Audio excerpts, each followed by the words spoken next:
Have you ever had a bumpy nail that looks like this? Or maybe this? And never thought, forget it. I can't do this. I don't even like this. I need to just start over or forget it altogether. Well, I'm going to show you how to fix these bumpy nails because this is actually a common dip problem. All you need is a hand file and a whole lot of patience. But most importantly, you have to trust the process. Now, 99% of the time, a dip set can be saved just by simply filing, using a hand file. Now, I say use a hand file because I mainly use a hand file, but if you prefer to use an e-file, by all means use an e-file. But I just feel better using a hand file, so that's what you're going to see throughout this video. Now, if you are new to my channel, welcome. If you are returning, thank you, and welcome back to Aloft Aloft. My name is Dee. Today's video is going to be a bit longer than my normal videos. While I show you how I file and fix these nails, let me also explain how this can be prevented, because this is a common dip problem, and I've received a ton of questions about bumpy, lumpy nails, having problems with dip powder, as well as requests to do this video, which I do think is much needed, especially if you're a beginner. So let's talk about prevention. Number one, you want to start by stirring the powder or rolling the jar before you do any type of dipping. The reason being is because you want to make sure that all the powder in the jar is loose. So you can either use like a wooden cuticle stick or just simply make sure the jar is sealed tight and just roll it around in a circle, which I've shown in previous videos. Next, you want to make sure when you're applying the base liquid that you're applying thin layers so that your liquid doesn't pool, which in turn your dip won't pool in those spots where the liquid has pooled when you go to dip into the powder. Now, if you do happen to notice that the powder has pooled and bubbled up, as you'll see on my thumb here, if you do happen to notice that that happens, just simply press that area down firmly with your finger and then it can smooth it out. If you happen to notice it before you let it dry, it mainly works while it's wet. Now, let's say in this case of how you're looking at my nails, none of these things were noticed or caught, which I will stress mine were intentionally done. But if you're doing it and none of those preventions that I've mentioned were caught in time and your nails have dried, or you've already gotten to the activator step, which now your nails are hardened, all you simply have to do to fix it is to file it as I'm doing now. Again, you need a hand file, a whole lot of patience, and to always trust the process. One thing to note when using a hand file, it's best to use an older hand file or to go ahead and use, if you're going to use a new one, smooth out the edges along the hand file. As you can see, the one that I'm using, when I say the edges, I mean the red, where you see the red line. Smooth that out so that as you are going around and filing the top of your nail or smoothing out the cuticle area, it's not cutting your skin. This one that I'm using, I am on my cuticle area, but I am not cutting my skin or ripping my skin in that area because it is an older file. And so it's a lot smoother than a newer file if I were to use one that would cut my skin. So that's why I say it's easier to use an older hand file or to go ahead and use a new one, but make that area softer by using a file along that area. And I'll have to do another video at a later time to explain it for anyone that's not getting a good visual. But it is better to use an older one so that it is smooth as it's going along your skin and your cuticle area so that it's not cutting you up.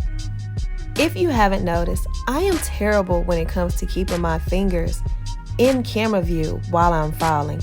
I'm so used to holding it up so I can see clearly and fully what I'm doing. So I apologize now for any time that my fingers are not in view because I failed to forget or I failed to remember that I'm recording and this is a nail filing video, so you have to actually see what I'm doing.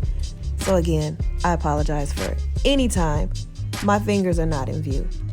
I also wanted to mention an alternative for going around your cuticle area. If you are using a hand file and you don't want to use a big file like this to carve out your cuticle, you can also use a glass nail file, which I've shown in a short video as well as a couple other dip powder videos, to where I use that to carve out my cuticle area as well. But initially, and actually mostly, I will use this file to get the shape that I need and to carve out my cuticle area.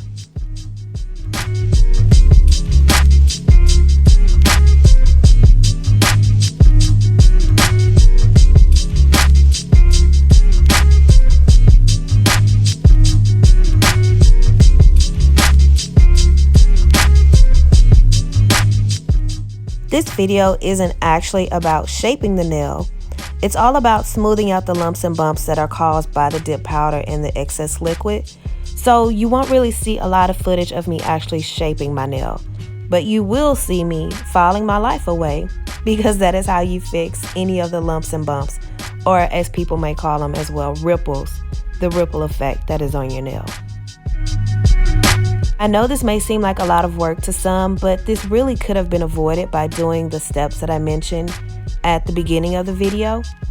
Now, I love dip powder, and I actually have not had a bumpy set like this or anything close to it since my very first dip attempt. My normal sets can take me anywhere from 30 to 45 minutes to complete, and it's because I don't have any of these issues, so I actually get my sets completed in a very decent amount of time.